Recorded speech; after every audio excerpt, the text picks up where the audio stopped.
I'm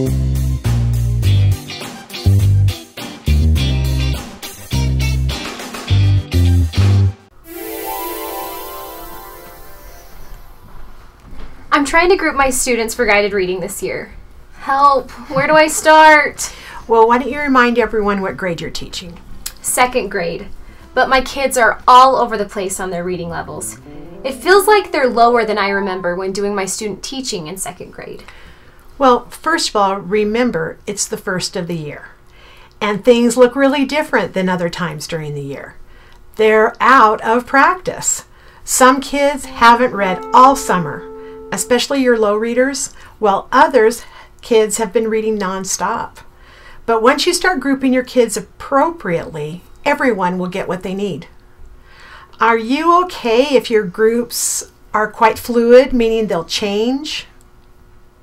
Well, I think that makes the most sense. But how would I know when to move them? Well, probably the easiest way is to have a watchful eye and to notice what's happening with all of your groups.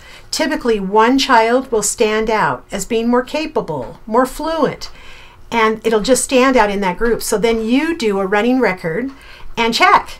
Maybe this child moves into the next group, but maybe not. So I have to do another running record?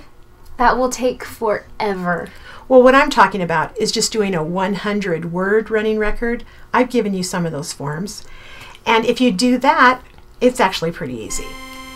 So do I have to change all my groups to move one kid? No, just move that one student. Everyone else will just stay where they are. So let's look at your class. What data do you have? Well, I have their DIBEL scores, their guided reading level from 1st grade, and then I tried to do a running record with them, but I'm not so sure how to use that for grouping. Well, let's start with the most current data, and that would be your running records. What level were they independent? What does that mean? Okay, so the independent level is where they were 95% accurate. That's the level that they can read really well without any help. A student between 90 and 94% accuracy would be at an instructional level, which is where you should be teaching them.